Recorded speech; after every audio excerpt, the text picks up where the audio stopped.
अस्सलामुअलैकुम। एक बार बादशाह ने जंग जीती। उस खुशी में उन्होंने माले गनीमत तकसीम किया। मुल्ला के हिस्से में भी हज़ारों दिनार आए। बस उन्होंने तजारत के साथ साथ सैर का प्रोग्राम बनाया। एक बार वो दूसरे मुल्क गए और अपना सामान सराय में रखकर शहर की सैर कर रहे थे। एक जगह बहुत अफराद जमा थे। वो उनमें घुस गए। उन्होंने देखा कि एक नौजवान जिसने आला किस्म की पोशाक पहनी हुई थी, वो एक बुढ़िया पर बरस रहा था कि उसने इसके कीमती कपड़ों पर घी गिरा दिया। वो बूढ़ी औरत कह रही थी, बेटा मैंने जानबूझकर तो नहीं गिराया, वो बर्तन उतारते हुए गिर गया था।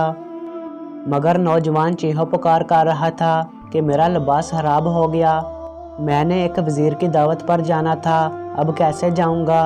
मुल्ला आगे बढ़े और उस नौजवान से कहा, भाई ज़ईफ़ औरत है, इसे माफ़ कर दो, तुम लिबास बदल लो। मैंने ये पोशाक अस्फान से मंगवाई थी, इसकी कीमत 100 दिनार है, ये बेकार हो गई है, मुझे 100 दिनार चाहिए। बेटा मैं गरीब औरत हूँ, अगर मेरे पास इतने पैसे होते तो मैं घी ना बेच रही होती।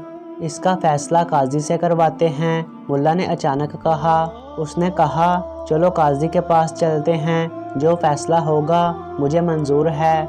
मजबूरन ज़ईफ़ औरत को भी काजी साहब के पास जाना पड़ा। काजी साहब ने सारी बात सुनी और कहा, गलती तो ज़ईफ़ औरत की है, अब तुम क्या चाहते हो।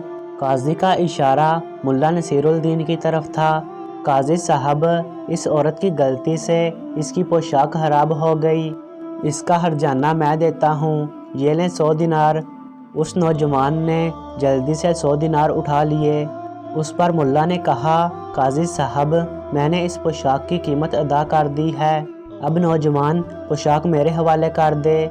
नौजवान ने कहा, क्यों हवाले करूं। इस पर काजी साहब ने कहा, इसकी बात ठीक है, अब ये पोशाक इसके हवाले कर दो।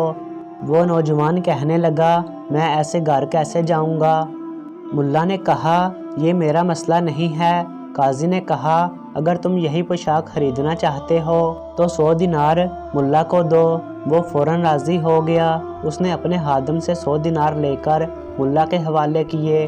मुल्ला ने 50 दिनार उस औरत को दिए और 50 अपनी जेब में डाले और कहा, गुरूर की यही सज़ा है, वरना ये मामला राज़ी खुशी भी हल हो सकता था।